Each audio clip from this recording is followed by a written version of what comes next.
Hello everyone, I am Sanjeev Gupta from Civil Department in Bharati college. तो आज का जो हमारा क्वेश्चन है स्ट्रक्चरल एनालिसिस 2 का,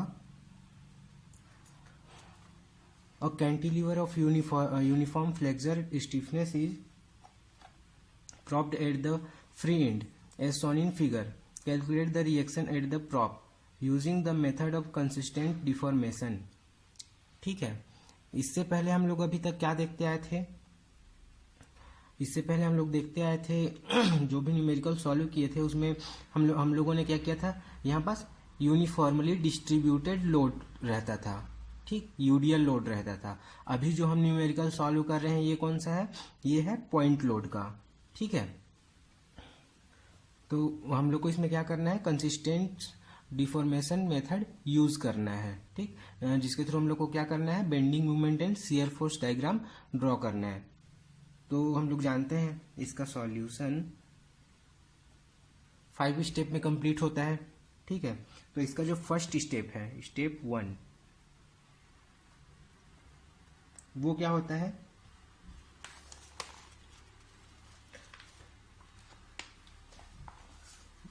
द डिग्री ऑफ रिडंडेंसी, ठीक। तो इसमें क्या है, फर्स्ट स्टेप में the structure involve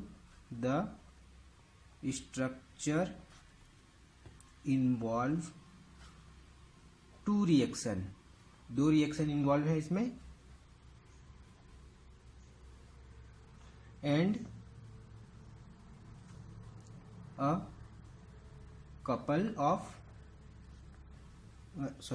couple at the fixed end, ठीक। तो इसमें क्या है, 2 रिएक्शन है और एक क्या है, फिक्स्ड एंड है। तो इसका जो डिग्री ऑफ रिडंडेंसी होगा वो क्या होगा, x इज इक्वल टू 3 - 2, ठीक, इज इक्वल टू 1, ये हो गया। अब इसके बाद क्या है, by removing the any one, मतलब किसी भी एक any one of the reaction, any one of the reaction, किसी भी एक रिएक्शन को रिमूव करने पे क्या होगा ये, और द कपल, मतलब फिक्स्ड एंड भी ना,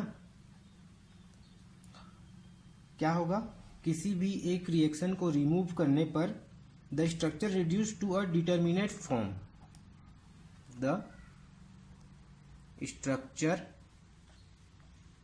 reduce to the determinate form,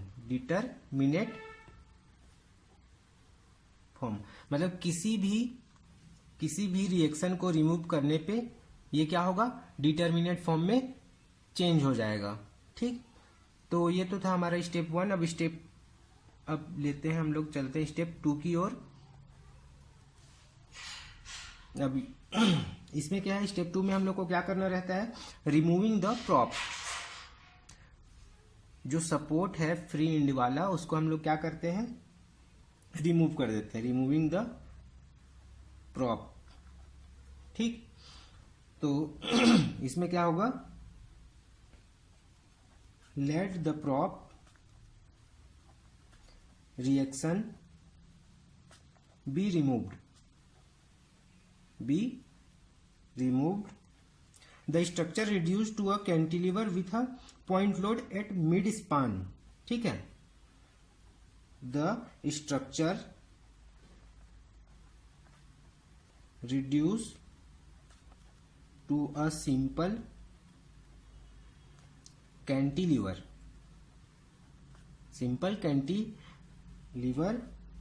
with a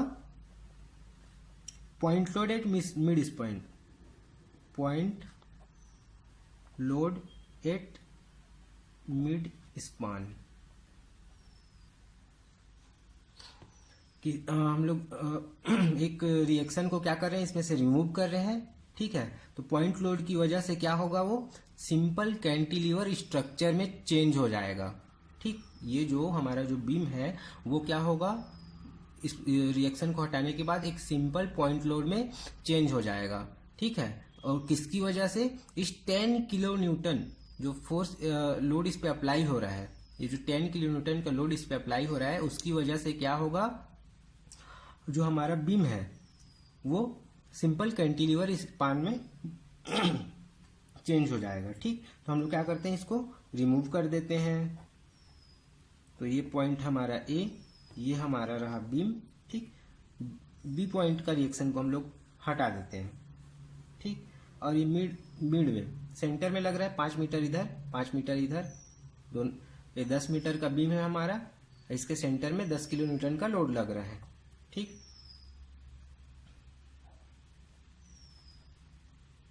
ten metre, इसको ले लेते हैं पॉइंट सी, ठीक।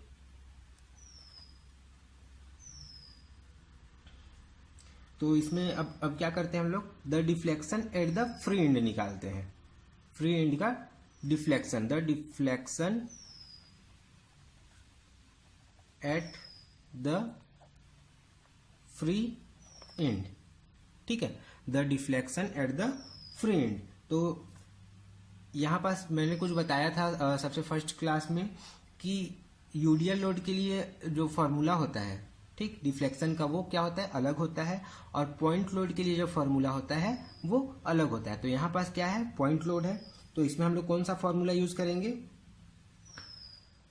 5WL³ अपॉन 48EI, ठीक, 5WL³ अपॉन 48EI। तो पुटिंग द वैल्यू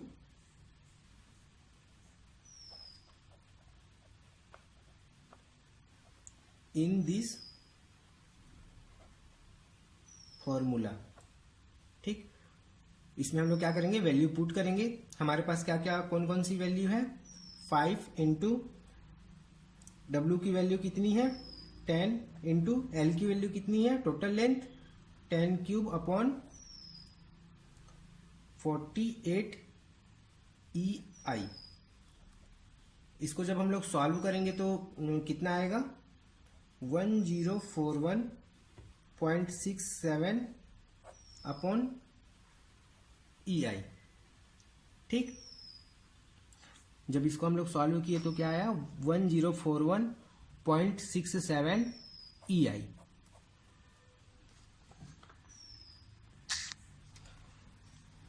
ये सेकेंड स्टेप कंप्लीट हो गया। अब क्या होगा हमारा step 3।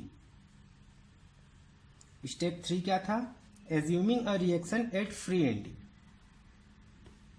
Assuming a reaction at free and, ठीक। अब इसमें क्या होगा, इसमें जो हमारा जो स्ट्रक्चर था ये वाला, जिसमें पॉइंट लोड लग रहा था A B 10 meter 10 kilo newton, ठीक। अब इसमें क्या होगा, बी पॉइंट में एक रिएक्शन लग रहा था अपवर्ड की ओर, ठीक। अब हम लोग इसको रिमूव कर देते हैं, ठीक है, इस 10 किलो न्यूटन को रिमूव करते हैं और एज्यूम करते हैं कि ये जो पॉइंट बी पे जो रिएक्शन लग रहा है अपर डायरेक्शन की ओर, उसका रिएक्शन कितना है, ठीक। तो हमारा जो डायग्राम होगा वो कुछ इस प्रकार से बनेगा, ये पॉइंट बी पॉइंट ए, ठीक है। यहाँ पास से हमने लोड को हटा दिया है, ठीक। और ये क्या होगा, इसका लेंथ 10 मीटर। तो जब यहाँ से हम लोगों ने लोड हटा दिया है और ये रिएक्शन लग रहा है तो वो कितना लग रहा होगा। अब यहाँ पास क्या है, ये फिक्स सपोर्ट है, तो कुछ दूर जाने के बाद ये ऊपर की ओर इस रिएक्शन के चलते क्या होगा, ये सिंपल कर्व फॉर्म में चेंज हो जाएगा, ठीक।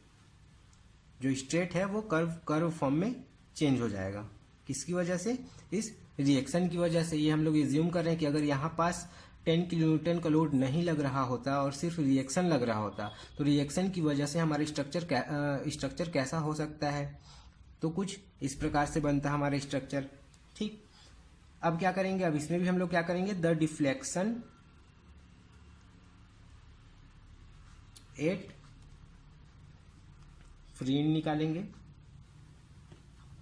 अब स्टेप 3 में जो फॉर्मूला यूज होगा वो सेम रहेगा, minus R B L cube upon 3EI। ठीक, अब क्या करेंगे, पुटिंग द वैल्यू इन दिस फॉर्मूला। जो हमारे पास वैल्यूज हैं उसको हम लोग क्या करेंगे, इसमें पुट करेंगे। तो यहाँ पास क्या होगा, माइनस आर बी एल की वैल्यू तो है हमारे पास, ठीक, 10 to the power 3 upon 3EI। जब इसको हम लोग सॉल्व करेंगे तो आएगा 333.33 RB अपॉन EI। ठीक, स्टेप 3 में हमारे पास वैल्यू कितना आया, 333.33 RB माइनस, यहाँ पास ये माइनस में है, 333.33 RB अपॉन EI, ये आया हमारे स्टेप 3 में। अब क्या करेंगे, स्टेप 4 अप्लाई करेंगे। तो स्टेप 4 क्या है हमारा, कंपेटिबिलिटी इक्वेशन। कंपेटिबिलिटी इक्वेशन, ठीक। तो इसमें क्या होगा,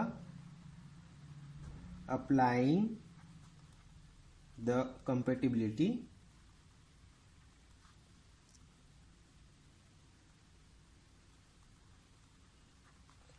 इक्वेशन, ठीक।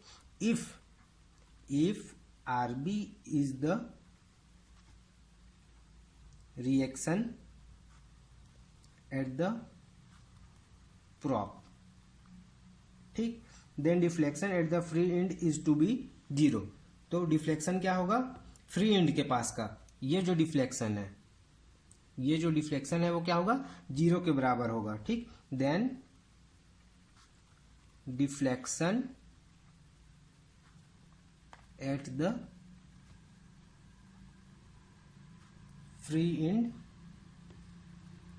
इज टू बी 0, ठीक।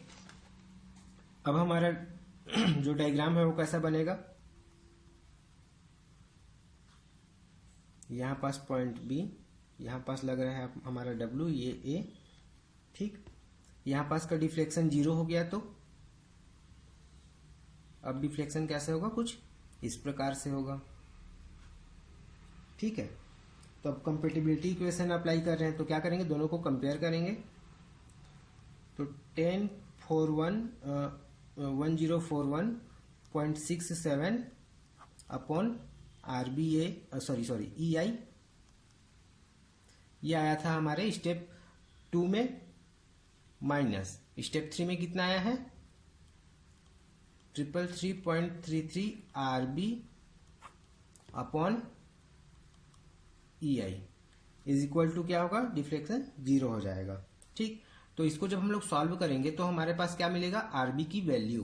तो यहां से RB का वैल्यू कितना आ जाएगा, 3.125 किलो न्यूटन, ठीक। ये क्या है, ये हमारे RB का वैल्यू है। अब क्या करेंगे हम लोग, रिएक्शन 8 पॉइंट A निकालेंगे। रिएक्शन 8 पॉइंट A, ये क्या होगा, RA is equal to 10 minus 3.125, ठीक, 10 माइनस RB, ये कितना आएगा, 6.875 किलो न्यूटन। ये क्या होगा, अपवर्ड होगा, ठीक, 6.875 क्या होगा, अपवर्ड होगा। अब आगे का क्या अप्लाई करेंगे, स्टेप 5,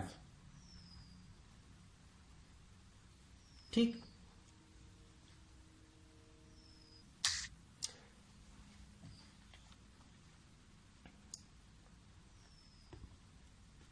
स्टेप 5 क्या होता है, bending moment and shear force diagram. Bending moment and shear force diagram, ठीक है। ये हमारा लास्ट और फाइनल स्टेप है। तो इसमें क्या होगा, बेंडिंग मोमेंट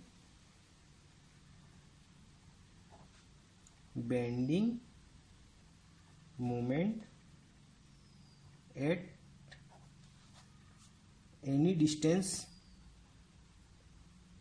इससे x फ्रॉम b, b से x डिस्टेंस पे, ठीक है। तो हमारा जो mx होगा मोमेंट, वो क्या हो जाएगा RBX। क्यों? क्योंकि ये पॉइंट लोड है 6.875x। RB की वैल्यू क्या आई थी हमारे पास 6.875, ठीक है।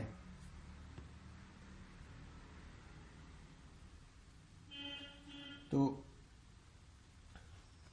मान लेते हैं at C x is equal to 5 meter. ये जो x है उसकी वैल्यू कितनी है 5 मीटर मान लेते हैं, ठीक। तो हम लोग क्या करेंगे, x के जगह में 5 वैल्यू पुट करेंगे। तो mc is equal to 5 into 10/16 into 10/2, ठीक। तो यहां से मूवमेंट कितना निकलेगा 15.625 किलो न्यूटन मीटर। यहां से मूवमेंट कितना निकला 15.625 किलो न्यूटन मीटर। अब इसके आगे क्या होगा, बेंडिंग मोमेंट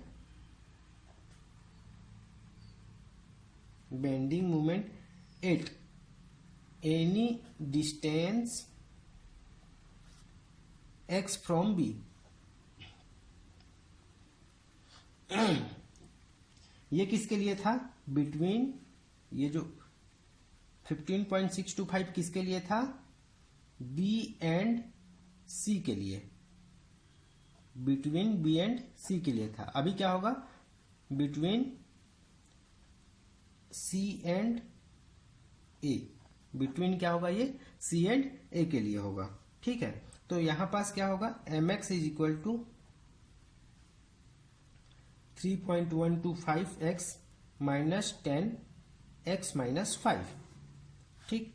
तो यहां पास क्या आएगा, माइनस 6.875x प्लस 50, ठीक। इसको सॉल्व करेंगे तो क्या आएगा 6.875x प्लस 50, ठीक। अब मान लेते हैं एट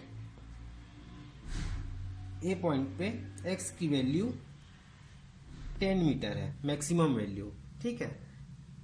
हमारा x क्या है, एक डिस्टेंस में से है जहां से क्या होगा, डिफ्लेक्शन स्टार्ट होता है। तो मान लेते हैं कि x की जो वैल्यू है मैक्सिमम कितनी होगी। अब 10 मीटर का तो हमारा बीम है तो 10 मीटर ही होगा मैक्सिमम वैल्यू, उससे ज्यादा तो हो ही नहीं सकता, ठीक है। तो यहां पास हम लोग क्या करेंगे, x की जगह में 10 पुट करेंगे, ठीक है। तो ma इज इक्वल टू कितना आएगा, माइनस 18.75 किलो न्यूटन मीटर, ठीक। अब इसका क्या होगा, point of inflection,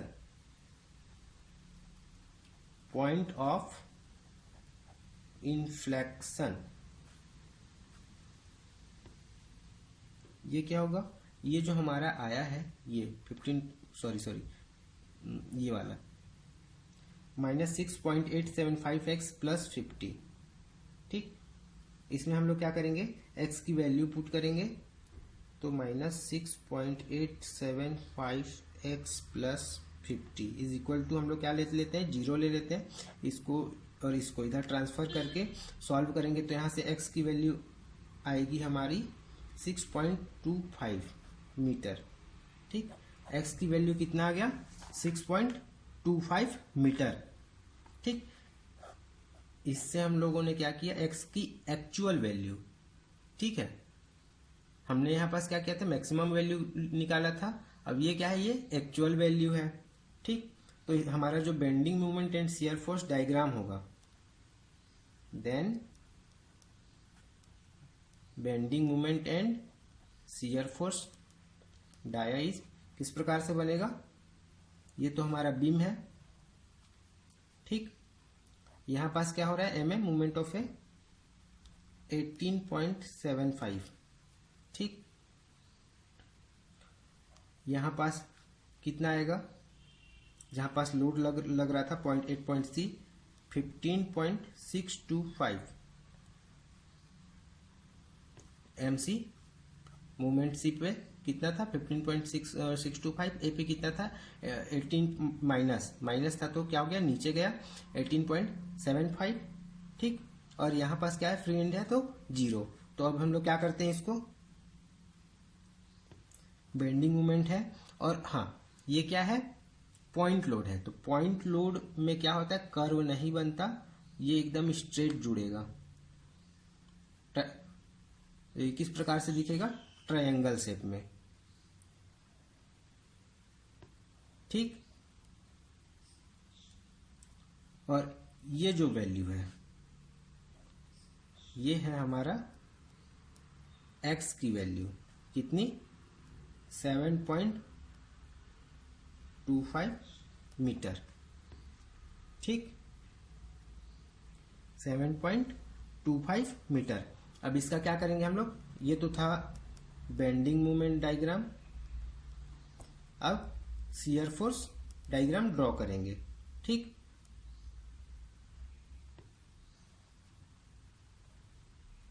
point A पे कितना आया था 6.875, पॉइंट सी पे कितना आया था 6.875। ठीक है, और नीचे के लिए क्या था, पॉइंट बी के लिए ये तो था सी, पॉइंट सी एंड ए के लिए, और पॉइंट सी एंड बी के लिए क्या था हमारे पास 3.125। ठीक, और यहां पास भी क्या होगा 3.125। इसका डायग्राम कैसे बनेगा,